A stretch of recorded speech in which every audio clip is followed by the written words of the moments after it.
சந்திரிகா ஹரிதா சிட்டிக்கு போற ஒரு ட்ரெயின்ல ஒரு சின்ன பேக் பிடிச்சுக்கிட்டு ஓரமா உட்காந்துருந்தாங்க. அவங்க ரொம்ப பயத்துல இருந்தாங்க. நீ என்ன வேணும்னாலும் சொல்லுக்கா, கிராமத்தை விட்டுட்டு சிட்டிக்கு போறதுல எனக்கு விருப்பம் இல்ல. எனக்கு மட்டும் விருப்பமா சொல்லு. ஆனா என்ன பண்றது, அப்பா அம்மா 2 பேரும் இறந்து போய் நாம அனாதைகள் ஆயிட்டோம். விவசாயம் பண்றதுக்காக அப்பா அம்மா வாங்கின கடனுக்காக ஊர்ல இருக்கிற ஒரு வீட்டையும் அந்த வட்டி வியாபாரி எடுத்துக்கிட்டான். இப்ப நாம வேற வழி இல்லாம சிட்டிக்கு போய்கிட்டு இருக்கோம். ஆனா அக்கா, சிட்டில நாம எங்க இருக்க போறோம்? ஹரிதா, சிட்டில நம்மள மாதிரியே ஏழைங்க இருக்கிற ஒரு ஏரியா இருக்காமா, அங்க நாம போய் தங்கலாம். சிட்டில இறங்குனதும் ஆட்டோக்காரர்கிட்ட சொன்னா அவரே நேரா அந்த ஏரியாக்கு கொண்டு போய் விட்டுருவாராமா. சரிக்கா, சிட்டிக்கு போனதும் நாம தங்குறதுக்கு ஒரு சின்ன ரூம் கிடைச்சா கூட போதும். அதுக்கப்புறமா 2 பேரும் ஏதாவது வேலைக்கு போய்க்கலாம். நம்ம கிட்ட காசும் கூட ரொம்ப கம்மியா தான் இருக்குல்ல. கவலைப்படாத ஹரிதா, நாம அனாதைகளா இருக்கலாம், ஆனா பலவீனமானவங்க இல்ல. அங்க போய் கஷ்டப்பட்டு உழைச்சு எப்படியாவது பணம் சம்பாதிக்கலாம் அப்படின்னு தங்கச்சிக்கு சந்திரிகா தைரியம் கொடுத்து 2 பேரும் உட்காந்துக்கிட்டு இருந்தாங்க. ட்ரெயின்ல எல்லாரும் அவங்கவுங்க வேலைகளை செஞ்சுக்கிட்டு இருந்தாங்க. ஜன்னல்ல இருந்து சில்லுன்னு காத்து வீசினதுல ஹரிதா கண்ணசந்து தூங்குனா. கொஞ்ச நேரத்துக்கு அப்புறமா ட்ரெயின் ஒரு ஸ்டேஷன்ல வந்து நின்னுக்கிட்டு இருந்துச்சு. ஹரிதா ரொம்ப நேரமா தாகமா இருக்குன்னு சொன்னா. நான் போய் தண்ணிய பிடிச்சுக்கிட்டு வரேன். ஒரு பாட்டில் தண்ணி கேட்டா 20 ரூபா கேக்குறாங்க.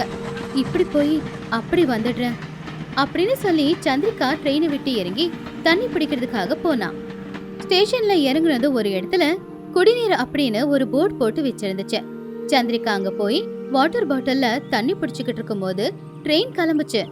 சந்திரிகா பதட்டமா தண்ணி பாட்டில கீழே போட்டுட்டு சத்தமா, ஐயோ ட்ரெயின் கிளம்புது, யாராவது ட்ரெயினை நிப்பாட்டுங்க, ட்ரெயின்ல என் தங்கச்சி இருக்கா, ஹரிதா ஹரிதா ஹரிதா அப்படின்னு சத்தமா கத்துனா சந்திரிகா.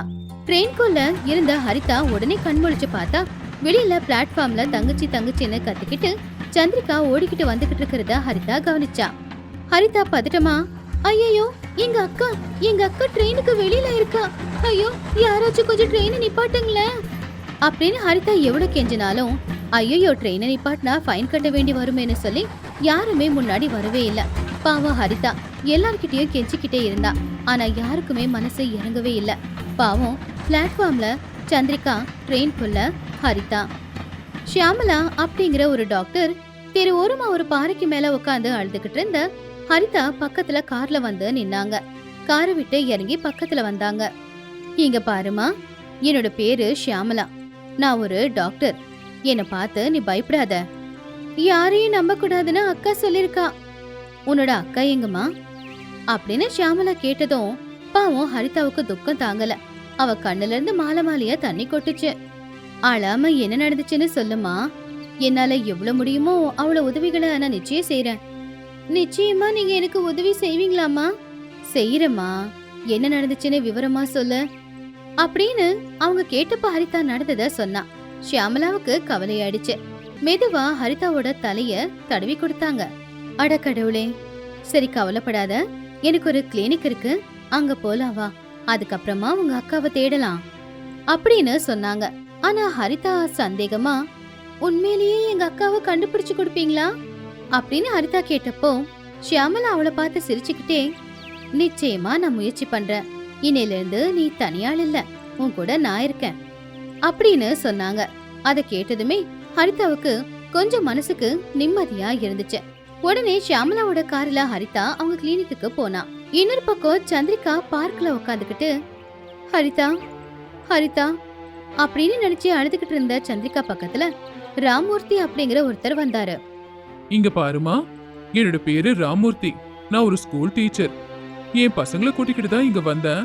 1 மணி நேரமா உன்னை பாத்துக்கிட்டு இருக்க, நீ சோகமா இருக்கியே, என்னம்மா ஆச்சு, என்ன நடந்துச்சுன்னு சொல்லம்மா, முடிஞ்ச உதவியை நான் செய்யறேன் அப்படின்னு ரொம்ப நல்லபடியா கேட்டதும் சந்திரிகா என்ன நடந்துச்சோ அத அப்படியே சொன்னா.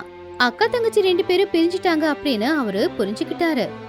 அழாதம்மா, எங்களுக்கு பிள்ளைங்க இல்ல, இன்னையில இருந்து உன்னை நான் என் பொண்ணா ஏத்துக்கிறேன். நீ எங்க வீட்டுக்கு வா, நாம எல்லாரும் சேர்ந்து ஹரிதாவை தேடலாம். ஹரிதா கிடைச்சதுமே நீங்க 2 பேரும் எங்க கூடவே இருந்துருங்க அப்படின்னு ராமூர்த்தி சொன்ன வார்த்தைகள்ல தந்தை பாசம் சந்திரிகாவுக்கு தெளிவா தெரிஞ்சதுனால அவர் கூட போக அவ முடிவெடுத்தா. இன்னொரு பக்கம் ஹரிதா ஷியாமலாவோட கிளினிக்கு போனா. அந்த கிளினிக் சின்னதா இருந்தாலுமே பார்க்க ரொம்ப அழகா இருந்துச்சு. ஷியாமலா முதல்ல ஹரிதாவுக்கு குடிக்க தண்ணி கொடுத்தாங்க. அதுக்கப்புறம் சாப்பிடுறதுக்கு சாப்பாடும் கொடுத்தாங்க. கொஞ்ச நேரத்துல ஹரிதா கொஞ்சம் சமாதானமானா. ஷியாமலா ஹரிதா கிட்ட பேசி எல்லா விவரங்களையும் வாங்கிக்கிட்டாங்க. சரி ஹரிதா, முதல்ல போய் போலீஸ் ஸ்டேஷன்ல ஒரு கம்ப்ளைண்ட் கொடுக்கலாம். அப்படியே ரயில்வே ஸ்டேஷன்லயும் உங்க அக்காவை பத்தி விசாரிக்கலாம். நிச்சயமா உங்க அக்கா கிடைப்பா அப்படின்னு சொன்னது கேட்டு ஹரிதா ரொம்பவும் சந்தோஷப்பட்டா. ஆனா அம்மா, நீங்க எதுக்காக எனக்கு உதவி செய்றீங்க? ஏன்னா நாம எல்லாரும் மனுஷங்கல்ல, ஒருத்தங்களுக்கு ஒருத்தங்க உதவி செஞ்சுக்கணும்ல, அப்பதானே மனுஷங்களா பிறந்ததுக்கு ஒரு அர்த்தம் அப்படின்னு ஷியாமலா சொன்னதை கேட்டதுமே ஹரிதா மனசுக்குள்ள ரொம்பவும் சந்தோஷப்பட்டா. கிளினிக் முடிஞ்சதுக்கு அப்புறமா ஹரிதா அவங்க கூட வீட்டுக்கு போனா. அன்னைக்கு அவங்க கொடுத்த சாப்பாட சாப்பிட்டுட்டு அவங்க வீட்ல இருக்கிற ஒரு அறையில நிம்மதியா படுத்து தூங்குனா. ஆனா அவளுக்கு இருந்ததெல்லாம் ஒரே ஒரு யோசனை தான், சீக்கிரமாவே அக்காவை சந்திச்சாகணும். எதுக்குன்னா இப்ப நம்மள பாத்துக்கிறதுக்கு ஷியாமலா அப்படிங்கிற நல்லவங்க இருக்காங்க அப்படின்னு. இன்னொரு பக்கம் ராமூர்த்தி சுஜாதா தம்பதிகள் சந்திரிகாவை அவங்க பொண்ணா ஏத்துக்கிட்டு அவளுக்கு வயிறார சாப்பிட சாப்பாடு கொடுத்தாங்க. அடுத்த நாள் காலையில ராமூர்த்தி சந்திரிகாவை கூட்டிக்கிட்டு போலீஸ் ஸ்டேஷன் போனாரு. அங்க விஷயத்த சொல்லி விவரங்களையும் கொடுத்தாரு. போலீஸ்காரங்க எல்லாத்தையும் எழுதிக்கிட்டு ஹரிதா கிடைச்சதும் சொல்லி அனுப்புறோம்னு சொன்னாங்க. சந்திரிகாவும் ராமூர்த்தி திரும்பி வீட்டுக்கு வந்தாங்க. தைரியமா இருமா, உன் தங்கச்சி நிச்சயமா கிடைப்பா அப்படின்னு சொன்னாங்க. இப்படியே நாட்களும் போச்சு. இந்த பக்கம் ஷியாமலாவும் ஹரிதாவை கூட்டிட்டு போய் போலீஸ் ஸ்டேஷன்ல கம்ப்ளைண்ட் கொடுத்தாங்க. சந்திரிகாவோட போட்டோ ஹரிதா கிட்ட இல்லங்கிறதுனால என்ன நடந்துச்சோ அத ஹரிதா விவரமா சொன்னா. அவங்களும் விஷயம் தெரிஞ்ச இன்ஃபார்ம் பண்றோம் போங்கன்னு சொன்னாங்க.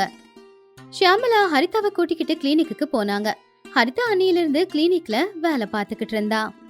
இன்னொரு பக்கம் சந்திரிகா ராமூர்த்தி வீட்டுல பாடம் படிச்சுக்கிட்டு வீட்டு வேலை சமையல் வேலை எல்லாத்தையும் செஞ்சுக்கிட்டு அடிக்கடி தன் தங்கச்சிய பத்தி போலீஸ்காரங்க கிட்ட விசாரிக்கவும் செஞ்சா. ஆனா பதில் மட்டும் இல்ல. கவலைப்படாதம்மா, தங்கச்சி ஹரிதாவுக்கு எதுவும் ஆயிருக்காது. அவ எங்க இருந்தாலும் நல்லாதான் இருப்பா. சரி, உன் விஷயத்துக்கு வரலாம். உனக்கு படிப்புல நிறைய ஆர்வம் இருக்கிறத நான் கவனிக்கிறேம்மா. ஆமா, நீ என்ன படிச்சிருக்க? சந்திரிகா சொன்னா. உன்னை நான் நல்லா படிக்க வச்சு டீச்சரா ஆக்குறேம்மா. உனக்கு விருப்பம் இருக்கா? சந்திரிகா சரின்னு சொன்னா ராமமூர்த்தி ரொம்ப சந்தோஷப்பட்டாரு. அன்னையில இருந்து சந்திரிகாவுக்கு நல்லபடியா பாடம் எல்லாம் கத்து கொடுத்தாரு. இன்னொரு பக்கம் ஷியாமலா கூட இருக்கிற ஹரிதாவும் மெதுவா நல்லபடியா படிச்சு அவ நர்ஸ் வேலையும் கத்துக்கிட்டு இருந்தா. இப்படியே 5 வருஷமும் ஓடி போச்சு. ஷியாமலா கிட்ட இருக்கிற ஹரிதா படிச்சு பெரிய டாக்டரானா. நீ இப்போ தொலைஞ்சு போன சாதாரண பொண்ணு இல்லம்மா, நீ இப்போ டாக்டர் ஹரிதா. புனிதமான வேலையில இருக்க. உனக்கு போஸ்டிங் ஒரு சின்ன கிராமத்துல இருக்கிற ஒரு கவர்மெண்ட் ஹாஸ்பிட்டல்ல போட்டிருக்காங்கம்மா.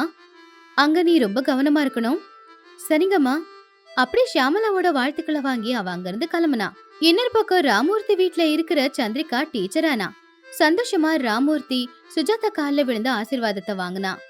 ஒரு சின்ன கிராமத்துல உனக்கு டீச்சர் போஸ்டிங் கிடைச்சிருக்குமா? ஆனா அவங்க 2 பேரையும் விட்டுட்டு போறதுக்கு எனக்கு மனசு வர மாட்டேங்குதுப்பா. அப்படி சொல்லாதம்மா, டீச்சர் வேலைங்கிறது ரொம்ப புனிதமானது. நிறைய பசங்களோட எதிர்காலமே உன்கிட்டதாமா இருக்கு. சரிங்கப்பா அப்படின்னு சொல்லி சந்திரிகா கிளம்புனா. கடவுளோட திருவிளையாடல் அப்படின்னா இதுதான். அக்கா தங்கச்சி ஒரே ட்ரெயின்ல எதிர்க்க போய் உக்காந்தாங்க. 2 பேரும் அவங்கள அடையாளம் கண்டுபிடிச்சு பாசமா கண்ணீர் விட்டு அழுதாங்க. 2 பேரும் அவங்கவுங்க கதையை சொல்லிக்கிட்டாங்க. நீ டாக்டரா, நான் டீச்சரா, 2 பேரும் நம்ம ஊருக்கே போய்கிட்டு இருக்கோமா? ஆமாக்கா, நம்ம ஊர்ல இருந்து அனாதைகளா புறப்பட்டோம். இப்போ 2 பேருமே புனிதமான வேலையை கத்துக்கிட்டு போய்கிட்டு இருக்கோம். அப்படி 2 பேரும் பல மணி நேரம் பேசினாங்க. பல மணி நேரம் பயணத்துக்கு அப்புறமா அக்கா தங்கச்சி 2 பேரும் அவங்க ஊர்ல இருக்கிற இடிஞ்சு விழுந்திருந்த பழைய வீட்டுக்கிட்ட போனாங்க. 2 பேரும் கண்ணுல இருந்தும் கண்ணீர் வந்துச்சு. ஊருக்காரங்க அக்கா தங்கச்சி 2 பேரையுமே அடையாளம் கண்டுபிடிச்சாங்க. ஒண்ணுமே இல்லாம போனாங்க, இப்ப படிச்சு பெரிய ஆட்களா வந்திருக்காங்கன்னு சந்தோஷப்பட்டாங்க. அன்னையில இருந்து ஹரிதா சந்திரிகா 2 பேருமே அந்த ஊர்ல இருக்கிற ஹாஸ்பிட்டல்ல வேலையை பார்த்துக்கிட்டு ஊர்ல இருக்கிற பசங்களுக்கு பாடத்தை கத்து கொடுத்துக்கிட்டு பணம் சம்பாதிச்சு அந்த ஊர்லயே நல்ல ஒரு வாழ்க்கைய வாழ ஆரம்பிச்சாங்க.